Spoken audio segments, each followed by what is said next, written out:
You're listening to Power Athlete Radio, a podcast dedicated to empowering your performance every damn day. Join former NFL pro and Power Athlete founder John Wellborn as he dissects the greatest minds in strength, conditioning, and more. So whether your goal is to be the hammer, destroy mediocrity, or simply move the dirt, you've come to the right place. Now with the warm-up done, let the gains begin. Hey, Power Athlete Nation. We have a couple special podcasts coming your way where we're going to cut this with one of the talks from the Power Athlete Collective. This one given by Dr. Hunter Waldman. Now, Hunter's not only a brown belt in jiu-jitsu who got me with 2 nasty head and arm chokes, but probably one of the most mentally resilient and intense people I've ever been around, and happens to also be a PhD teaching professor. So I asked him to come to the Power Athlete Collective, which we were teaching for Hammer Holistic Athlete Movement Readiness Program, which is our tactical door kicker program. And he was going to give his presentation on the research that he's been doing with concussions and TBIs, which is not only very prevalent in NFL players, me included, but also in those that go in harm's way, whether it be from, packing ordnance or different things within the fight game. So he got into not only the various supplements, but more importantly, how we manage this in not only a chronic and acute stages. So I want you to click in and listen to the presentation by Dr. Hunter Waldman.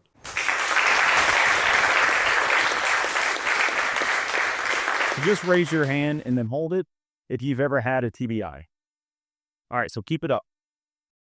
How many of you coach a potential person that is at risk for a TBI? Okay, so that's pretty much the entire room. And so when John asked, how do you want this presentation to influence the audience you're talking to? There's no toolkit out there for what to do when a TBI presents itself. Again, TBI, if you want to get in the weeds of what's the difference in a concussion and TBI and what we call subconcussion, we're not doing that today, so I'm just umbrella term for it.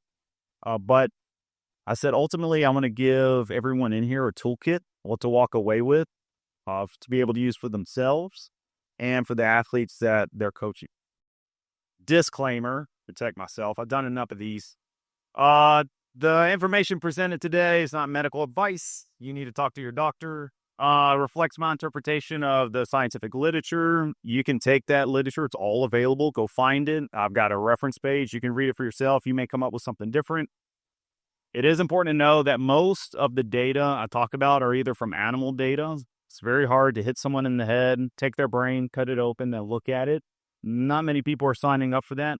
The early human studies that we currently have from the last 5 years, that's usually where people report to a hospital where a study's going on. They've already got a concussion, and then they might be able to enroll them. But there is research going on right now. I've got colleagues doing this research, pretty cool stuff. I'll briefly mention that. Studies are available, and again, talk to a doctor. So an overview of today's lecture. I'm going to talk about the context. I already kind of gave that. Who's this aimed at? 98% of you raised your hand. So it's for you guys. It's for you. It's for me. Considerations for supplement use. Talk about some chronic supplements. We'll talk about acute supplementation, some whole food considerations. Some of you guys remember the last time I did this, I walked away and everybody called me the blueberry guy. And it comes back. I know. Yeah, everybody remembers. Do y'all remember how much blueberries a day? Much as you can. It's a cup. Yeah, it's a cup. That data has not changed, but there's some updated research on it and then a conclusion. So don't worry, I'm not going to give you guys my highlight reel next. But just in brief, how did I get interested in cognitive health? Well, and I was actually talking to Josh about this. So we both played college football. He was a fullback. I was a linebacker. So we were mortal enemies on the field. I was about 250. And of course, back then we were taught, hey, helmet under the chin. So there's a lot of head-to-head contact.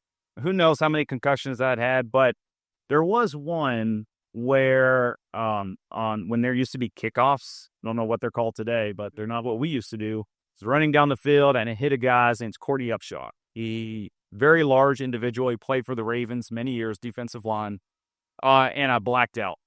When I woke up, he was standing over me. He slapped my helmet. He said, "Good hit," and he ran off. And I followed him to his coach and asked them what the play was. Big timeout. They sent me back to my sidelines. My family's there.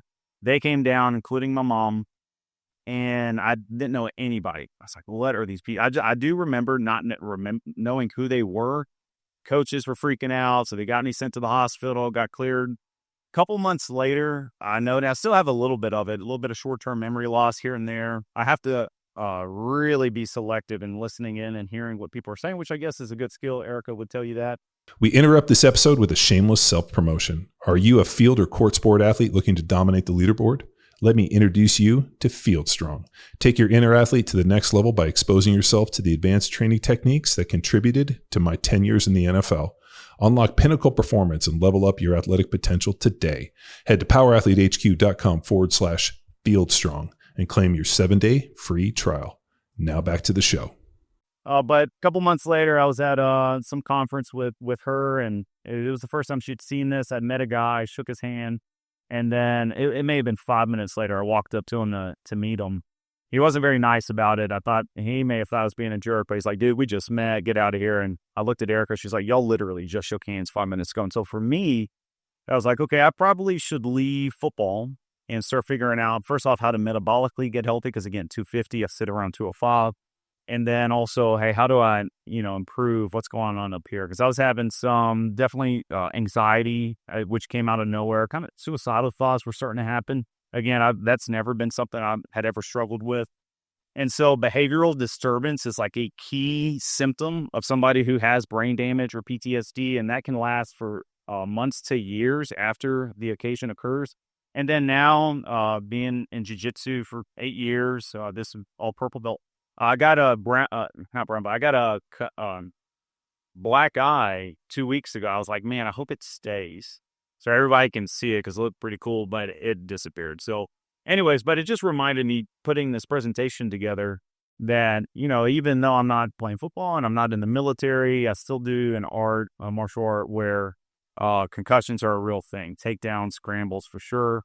But it can even happen if you're in a car wreck. You may not do jiu-jitsu or Muay Thai or it doesn't matter. Like, we're all at risk for this. And so I want to give you guys a protocol to walk away with. So I'm not going to spend a lot of time on this. I was going to, and I made my grad class sit through this, and they're like, no, just get through it real quick, and then you can get into other details. So how does a concussion or TBI take place? So initially, it's vertical and horizontal forces on the brain, the rotational torque on the brain. And what's interesting, when you guys think concussion or TBI, you generally think of a large impact to the head. It doesn't have to be that. Sometimes in the research, what they'll do is they'll take a red laser. You can't see it up there, but they'll take a red laser and move it in an infinity sign to have the subjects just follow it with their head. And you can induce concussive-like symptoms just through that. In fact, if you look at sports and research, the number 1 and number 2 sports for concussion-related symptoms is actually soccer and cheer. It's not football. It's not rugby, although those are high up there as well. So, and why is that? Well, soccer players are constantly hitting the ball with their head, and they ended up, again, it doesn't have to be a large impact. It could be multiple sub-impacts that can lead to the concussion as well. But regardless of what it is, the membrane, it disrupts. You have these ions that escape the neuron and escape these other cells. One of the really the two big ones that we'll focus on is you get a lot of calcium release from the cell. Again, all this is taking place in the brain, so a lot of calcium release. That's an issue because with a lot of calcium release, it can lead to apoptosis or cell death. Not good. We'll talk about why that's not a great thing here in a sec. But you also get the release of a lot of glutamate. Glutamate in general, nothing in the human body is good or bad.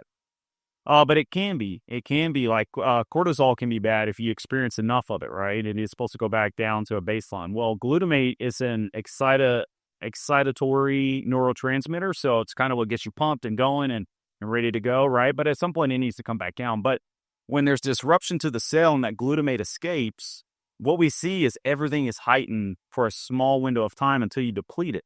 And then you kind of go into this depressive state because what's supposed to wake you up and make you feel good and kind of get going and feel good about the day, that neurotransmitter is no longer there. And so then we start seeing this behavioral disturbances with individuals like depression and anxiety and suicidal thoughts, where I ended up getting at a certain point.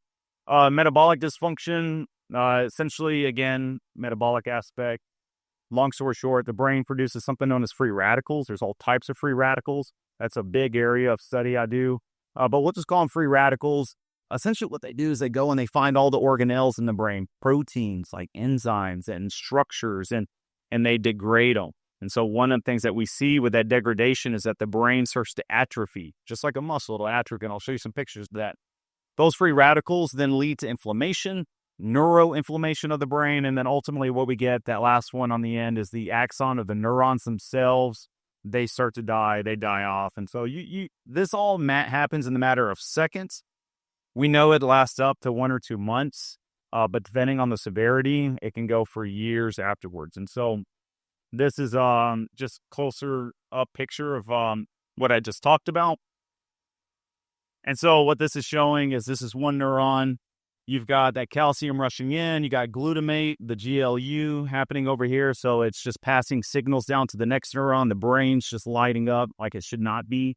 Think about somebody who tries to go to sleep. They can't go to sleep. They're laying in bed. It's kind of what your brain is doing. But imagine not having any way to control it. So breath work, none of that'll work. It's you can't control it up there.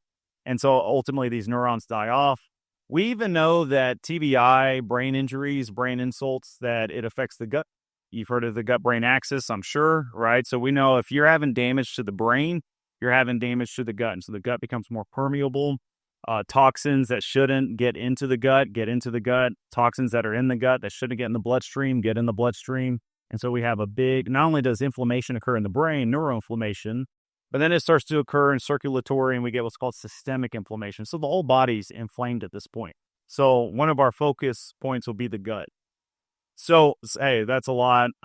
Don't care about the pathophysiology of concussions. Cool. So 3 things you should just keep in mind as we move forward, because this is what I focus on when it comes to supplements and nutrition in terms of brain health.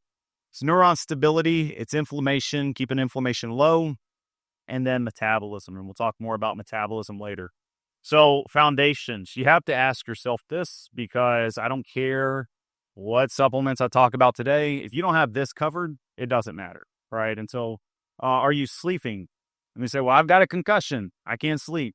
Okay, well, I'm going to try and help you with that in a sec. But let's say that you're just you right now and you're not concussed, except maybe Josh. But everyone else, healthy brain, this isn't happening. Talking about blue light, talking about not being on your phone or TV right before bed, dark room, all those things.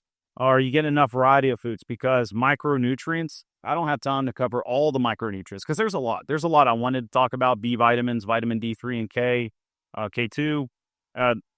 There's a little bit of literature on that. I really focus on the big ones, the ones that we're pretty confident work in terms of this aspect. But if you're fasting, following like an elimination diet, or you're just in a caloric deficit, there's a chance that your micronutrients aren't covered. Not a big deal, because we probably all are micronutrient deficient. So what do? You take a multi. All right, we'll talk about that. Are you training? I assume we all are. What's your social network like? Men specifically. That's why I think jiu-jitsu is such a beautiful sport beyond just being able to have self-defense. Because of the social community aspect. Because I shared with my group out there, I'm kind of a loner. I mean, I can talk to you guys, but it's kind of a shell I put on. I like to be by myself. I mean, if I could, I would do most of that. But I also know it's not great for my mental health. And so being around other guys and ladies but in that jiu-jitsu culture, that's been really good for me. So, but men tend to be those individuals. Hey, I'm just going to push it down, be by myself. I don't need help. We've heard that kind of thread throughout today. So what's your network look like? And then what's your budget? Because again, I'm going to try and prioritize this for you guys, but if you've got a limited budget, you really have to focus on the big things. Again, the things I've just talked about. Don't go spend your whole salary on these supplements. And then it's like, well, what's your diet? Oh, it's a Hot Pocket. And then I'm going to fast the rest of the day. That's not going to work. So foundational supplements, for deficiencies, like multi-ingredient supplements tend to work. So again, a multivitamin, everybody should do it. What's the downside? There's not a downside, because the majority of the vitamins are going to be excreted through urine or sweat. The minerals, they're usually low dose enough that it's just to keep you from being deficient, not to give you too much from a multivitamin if taken well. Another thing I would push on you guys is a methylated multivitamin. Why? If you're not doing methylated genetic testing, you only have to do it one time. Me and Ben were talking about this morning. I've really dove down this rabbit hole. About 40 to 50% of individuals have a gene variant that prevents them from methylating nutrients. Why is that an issue? Because you have to methylate most vitamins and minerals before you can actually use it. So if you have the gene variant that prevents you from doing that, there's an issue. Doesn't matter what you take, you can't use it. Turns out I've got it. My wife has it. Ben said he didn't have it. But again, that fits into the model because about 40 to 50% of individuals have it. Super cheap, $60 to get tested. You only have to do it once, but if you don't want to test for it, just take a methylated multivitamin. And then prebiotics, probiotics. This is a must. You have to figure out now. You can do this through your food, and I don't have time, the different fermented foods. And I've heard our ladies are all sourdough, baker's awesome, sauerkraut, kimchi, kombucha, great. Those are great. You can also take them as a supplement. But remember the brain-gut connection. So we got to take care of the gut because if the gut's healthy, you're going to absorb what goes in there. Absorption leads to utilization, and then utilization leads to healing and everything else I'm going to talk about. Tier system. Don't have to spend much time on this. We rank supplements in a tier system. Tiers 1, 2, and 3. Tier 3 does not work. Tier 2, 50-50. Tier 1, we absolutely know it works. There's less than 10% of supplements fall into the tier system. Tier 1 system. The supplements I talk about today are tier 1 supplements, except for one. That's astaxanthin. It's in the tier 2 system right now. But I'll talk about why I think it's important you take it. So, but these are tier 1 supplements for what they're used for. Creatine. What is creatine used for? Somebody throw it out there. Say it again. What'd you say? ATP, power, performance, neurological health. Good. So it's used for these things: body recomposition, androgen profile. But it's not a tier 1 supplement for brain health. However, it's starting to get there. So just understand that the supplements I talk about are tier 1 for what they're used for today. I love this quote. I don't know if you guys like them or not, but I like the quote. Better living through chemistry still requires better living. I'm about to talk to you about chemistry for sure. But if the foundations aren't covered, I don't care. It's not, this sub doesn't, it's the last 10%. So let's talk about chronic supplementation. This is stuff you guys can be doing right now. Everybody raise their hand. You can talk to your athletes. Research is pretty sufficient enough to say, hey, these are supplements. 3 of them you should be chronically supplementing with. So the first one, of course, everybody loves it. Creatine monohydrate. Individuals ask me, what type of creatine, micronized, creatinine? Monohydrate has the most research on it. Seems to be by far no differences in terms of type. So this is the one we're going with. So again, people know what creatine is usually used for, but what they don't understand usually is that creatine, the brain favors the storage of creatine. And that's important because there's very few nutrients that even get to the brain, and even less that the brain will actually find a way to store it. Because the brain is so active that storing something takes away from its ability to do other things, right? So it's like, okay, there's something going on here. So what we do know is that it does appear to act as an antioxidant in the brain. So why are antioxidants important? Well, those free radicals I talked about that occur from concussions or TBIs. So those free radicals, their enemy, what keeps them from even occurring in the first place, are antioxidants. Free radicals cause oxidation. Antioxidants are antioxidation. So these antioxidants are really important for doing that. Creatine, one of them. We know in humans, it can improve memory, improve cognitive processing. And I really wanted to put decreases headaches and fatigue, but one big one here is it's obviously important for men and women, but for women specifically, we know that women tend to have lower creatine content, specifically in the frontal lobe. And if you look at the location of where TBIs occur, a lot of times it's in the frontal lobe.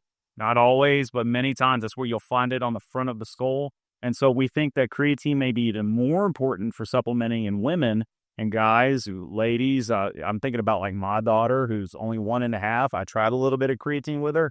She pooped everywhere. So we're going to hold off until she's 5 or 6. We've had enough blowouts. So, but I believe it in so much that Erica takes it. Tried to get Kalani. She will get there, but not yet. So talking about just a mechanism of creatine. So forgot the pointer. There's a transporter called creatine. Scientists, when they discovered it, made it pretty simple, but it is a transporter for creatine into the brain. it directly sends that creatine into various cells of the brain called astrocytes and glial cells. And what those cells will do is they'll sit on that creatine until neurons need it for energy generation and then send that creatine over to the neuron. So they're like holding sites for creatine. It's fascinating. They're also, when TBIs occur, it's neuronal or neural damage that occurs, but the astrocytes and glial cells tend to be, unless it's really severe, like a blast wave, those cells tend to be okay and they still function, which is really cool because the neurons are dying, but these other cells, which are still seem to be fine, can take that creatine and shuttle it over to the neuron to prevent that atrophy that we're going to see here in a second. So some key points: brain favors the storage of creatine over other nutrients. A trauma to the brain can deplete creatine stores. I'm about to show you that. And then repeated blows to the head, probably what I experienced. Anyone else who played college football where they're like, okay, hey, ringing in the ear, shake it off. Probably not the best thing. Go back in there.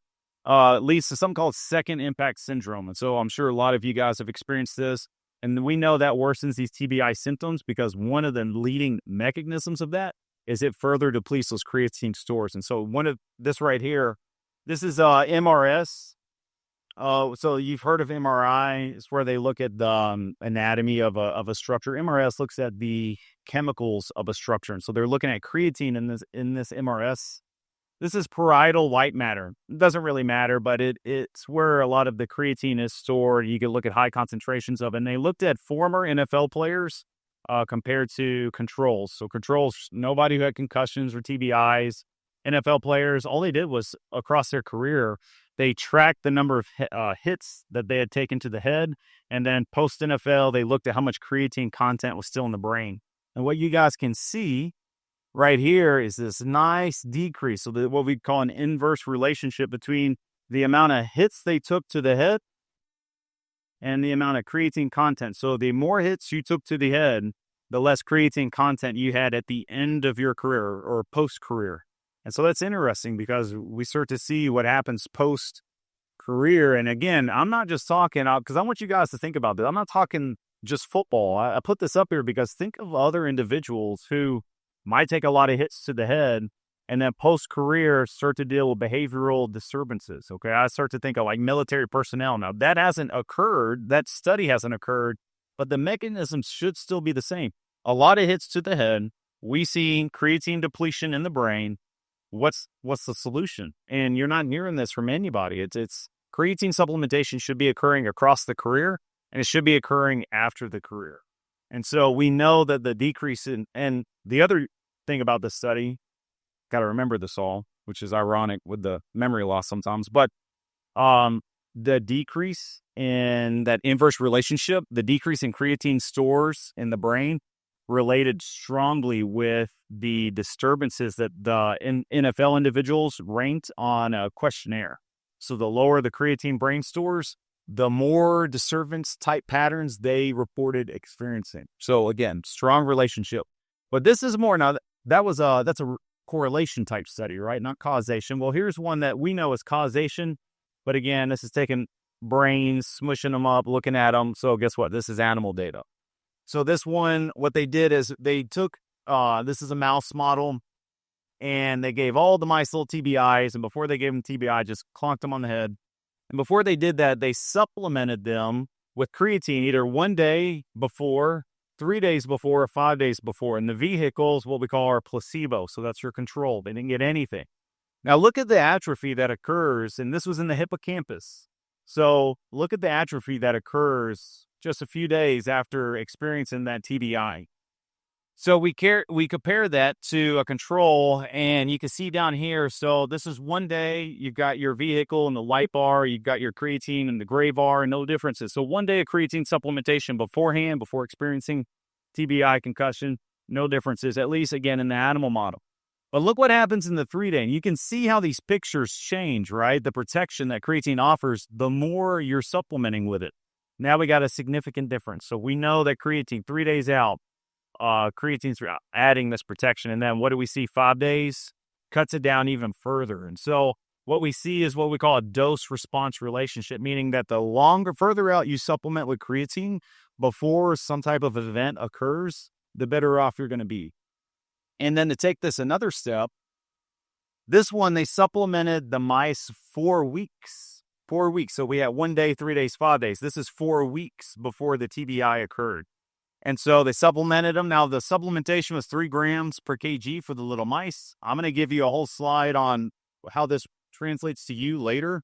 But you can see here for the individual, for the mouse model B that got the creatine. So 4 weeks of supplementation, TBI, and then they look at them 7 days later, 7 days after the TBI occurred. And so what you can see here is creatine cut that atrophy down by 50%. Cut it down by 50%. So preemptive supplementation with creatine may decrease some of this atrophy, some of this neuronal degeneration by about 50%. Again, it is mice, animal data, but that's where we always start with stuff like this. We always start in animal data and then translate it over to humans. And so some of the concussion review literature that just came out, pretty cool. So starting from the time of injury, the moment it happens, daily creatine supplementation, and this is for people, 0.4 grams per kg, but I'll give you more and easier ones, so you don't have to remember that.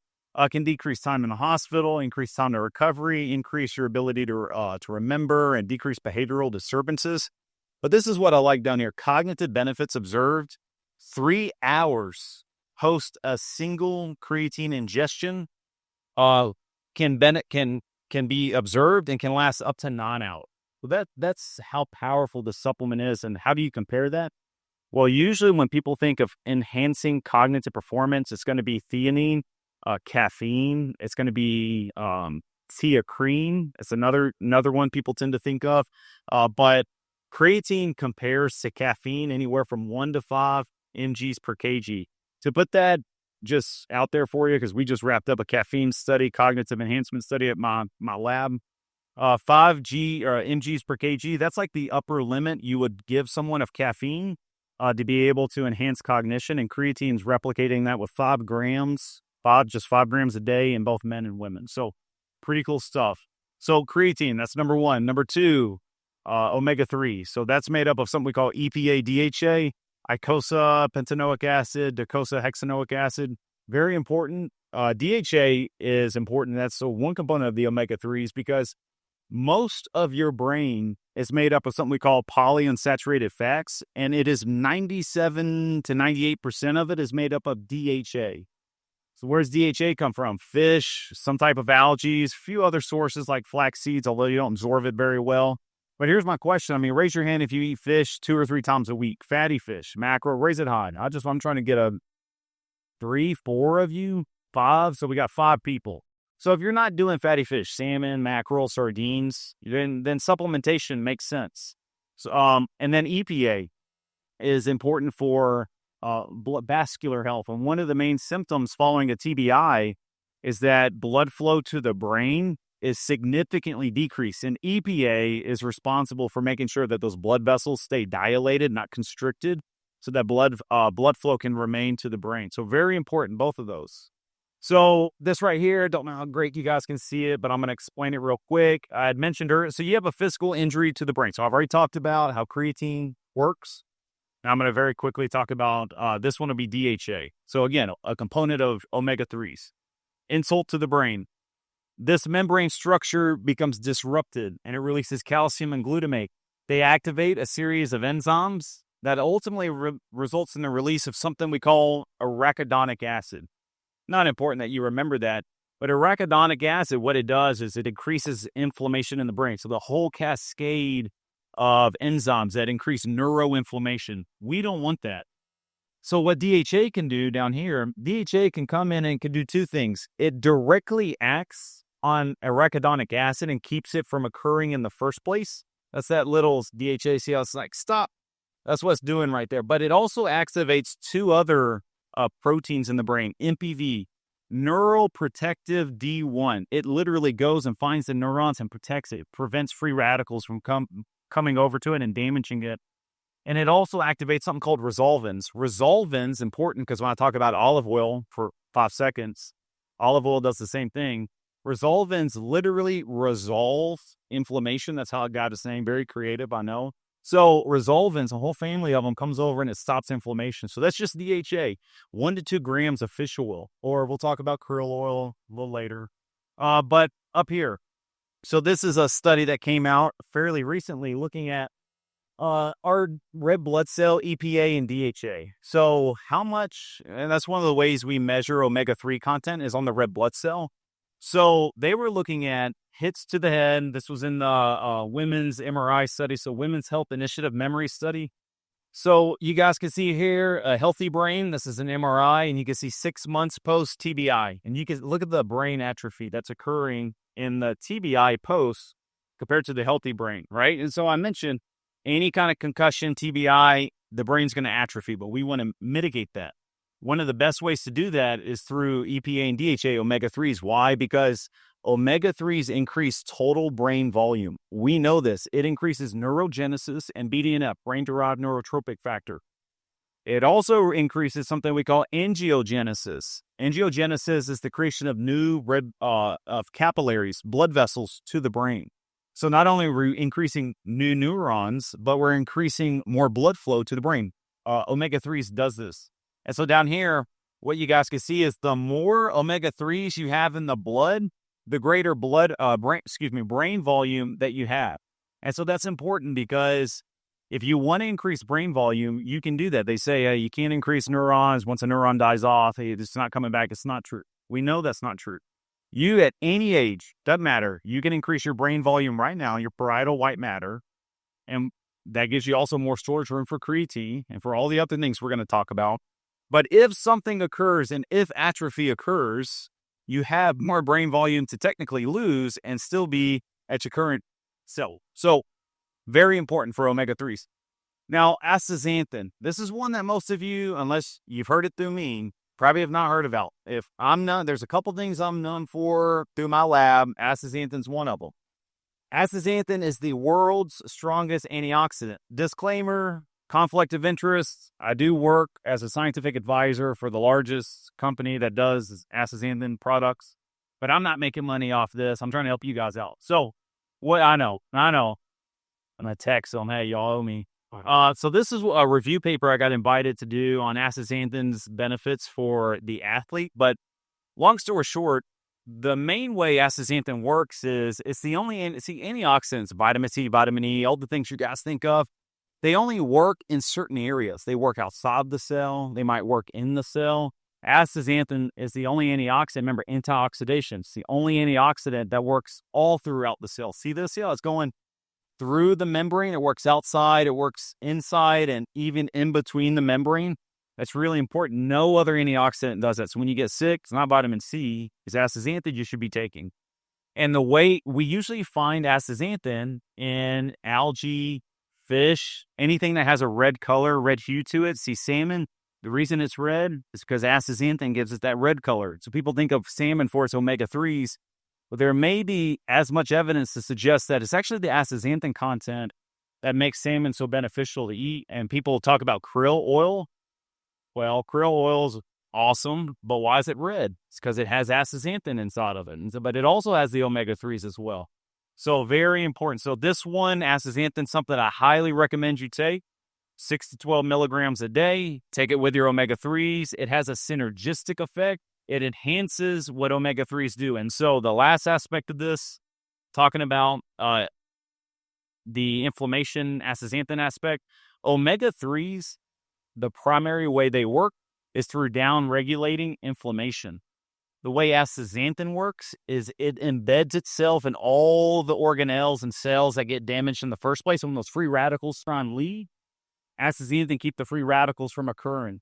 And if you don't have the free radical production, you don't have the inflammation in the first place. So astaxanthin, when we think of omega-3s, that's kind of the second step. The first step is really the free radical production. That's where astaxanthin comes in. So they work synergistically.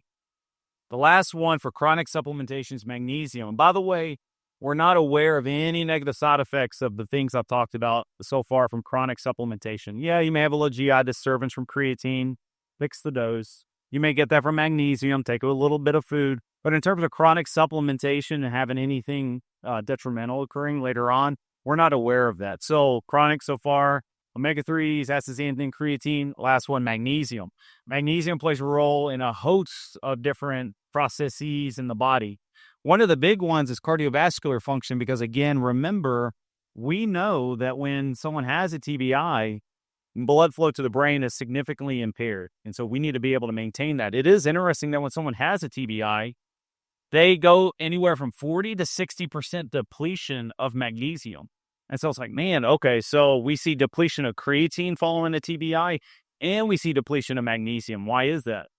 Well, a couple of reasons I'll get into, but right here, one of the things you could see too is that when you have that glutamate and calcium being released from a TBI, you get the neuronal degeneration, you get apoptosis that can lead to depression and anxiety symptoms. So where does magnesium come in? Oh, I forgot about these slides. So in general public, we know that in general, that's not you guys, there tend to be about 15 to 30% depletion of the general public. In individuals that exercise, there's a host of data to show that if you exercise, if you train, if you sweat, the percentage of that individual being deficient in magnesium, anywhere up to 65%. And we actually think that data might even be a little higher, upwards of 80%. If you don't get blood work done, you should, but high chance that you're magnesium deficient. If you do get blood work done, I'm going to say there's a more than 50-50 shot that you were magnesium deficient. And so magnesium is the other big one. So why magnesium? So this is one of those cells in the brain. This is what we call an MDA receptor, N-methyl D-aspartate receptor. Generally, we want this gate or door, whatever you want to call it, we want a bouncer in there. And that's what magnesium does. It's the bouncer. It keeps things from coming in that should not come in. See, calcium wants to come in. Magnesium, nope, you're not coming in. It blocks. It acts as a plug in that receptor.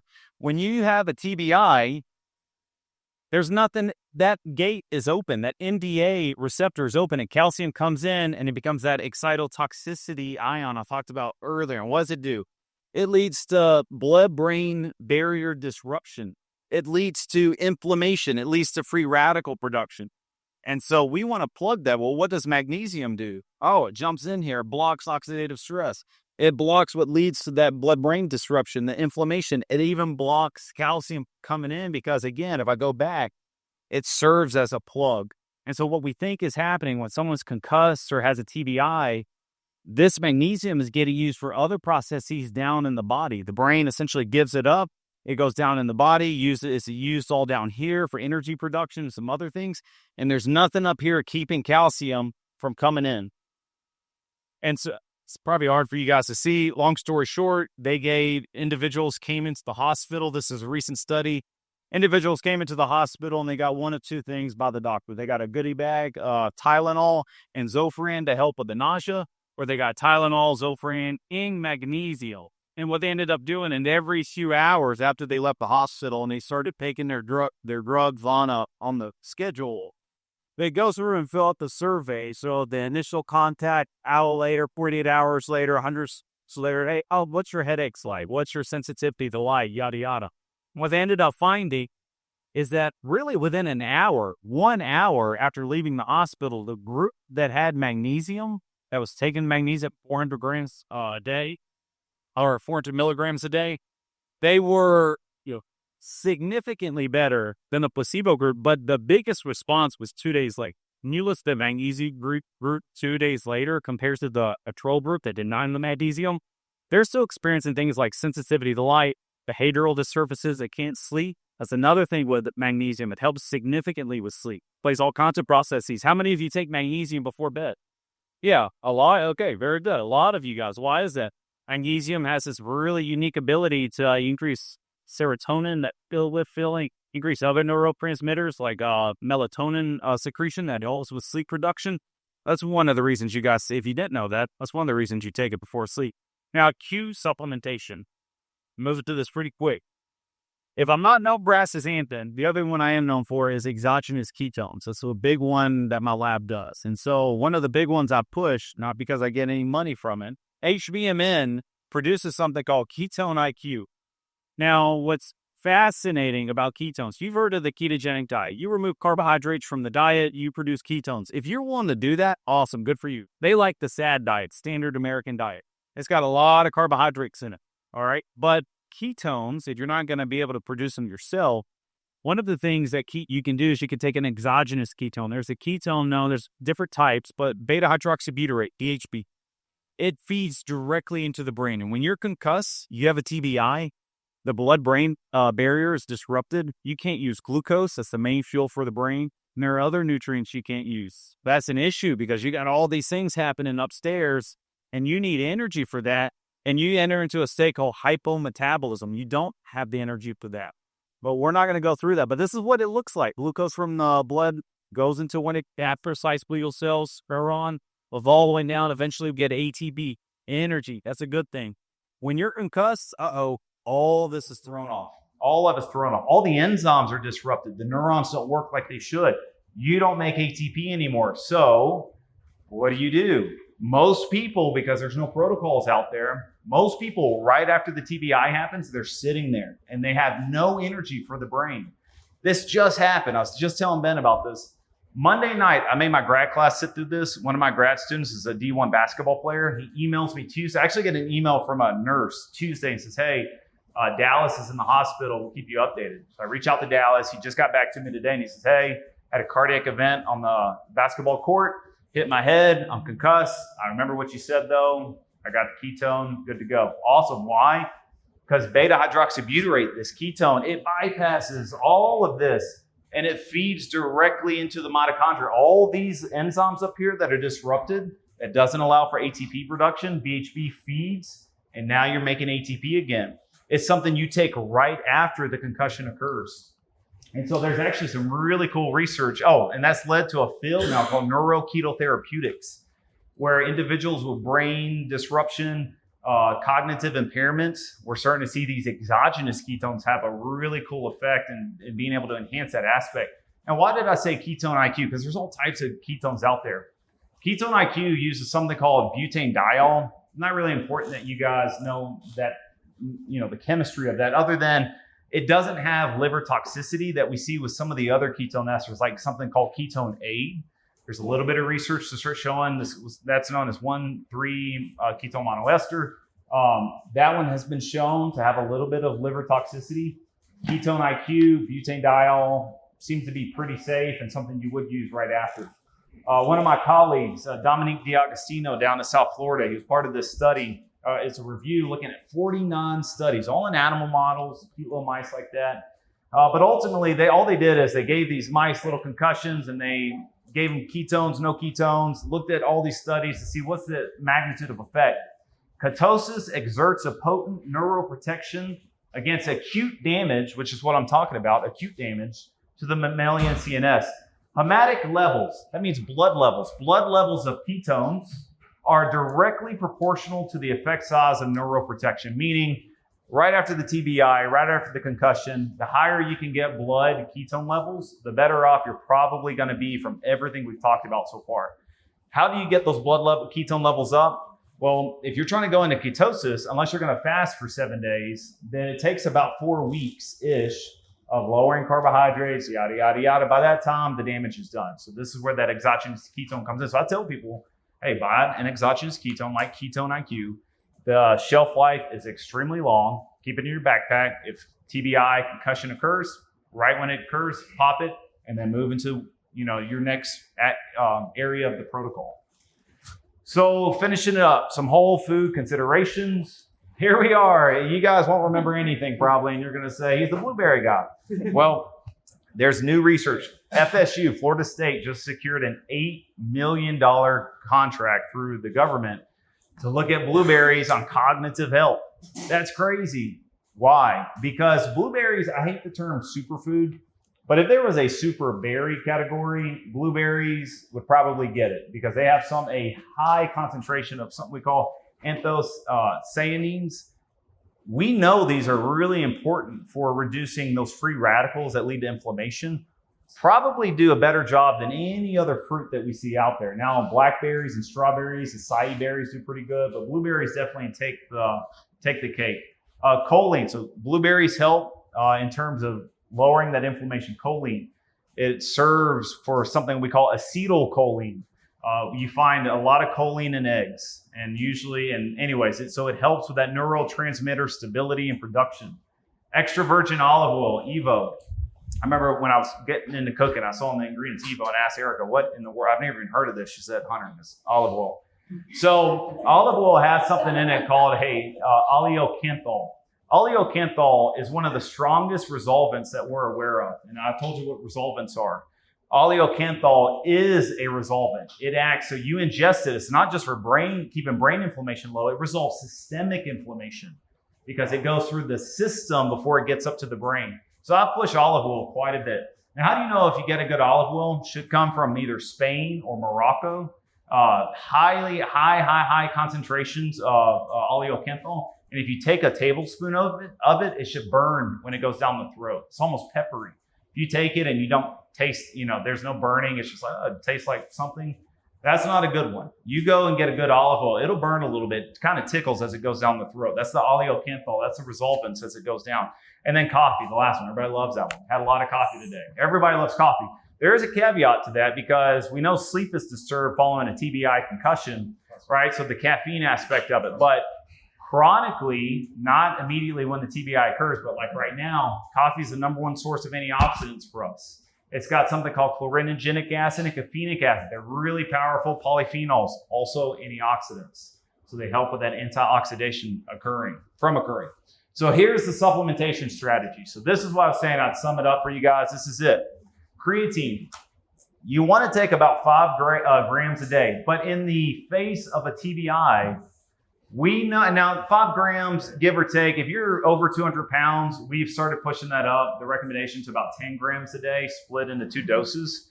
But if you're presented with a TBI, again, could be a concussion, we push that up to 20 grams a day because not only are we seeing depletion of the brain stores, but also of skeletal muscle stores. And so 4 or 5 grams a day, 20 grams a day total, as long as TBI symptoms occur. The other one's DHA EPA, about 2 to 4 grams a day, really aiming for about 2 grams coming directly from DHA, and then 6 to 12 milligrams a day coming from astaxanthin, that's the AX. Magnesium, 2 to 400 milligrams a day. Forms. Everybody right now loves to talk about L-threonate. Cool, but there's no data out there to suggest it's better than any others in terms of concussive type symptoms. So any of these will work. The big one I'll say is look for a chelated form. And a chelated, C-H-E-L-A-T-E-D. A chelated form of magnesium means it's bound to an amino acid like glycine or lysine. If you have a good form, it'll have that in there. It helps maintain magnesium stability and absorption, right? So that's what we want. Last few things, exogenous ketone.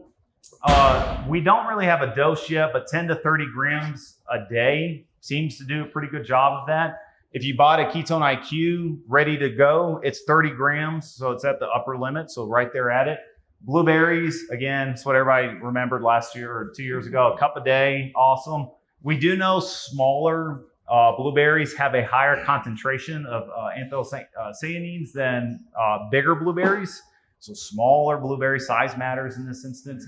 Choline, 2 whole eggs a day seems to get us the choline amount we want. Or if we got vegans, vegetarians, and 100 grams of soybeans, 1 to 2 tablespoons of Evo, and then coffee, 8 to 16 ounces, hit that caffeinic chlorogenic acid amount that we're looking for. So if you get more than that, and decaf works. I always get that. Just decaf. Yeah, decaf works. But, anyways. All right. Summary. So as for supplements, chronically supplementing with creatine, omega-3s, magnesium seems to offer some protection for sure. An exogenous ketone on hand may be ideal to consume right after some type of TBI concussive symptom occurs.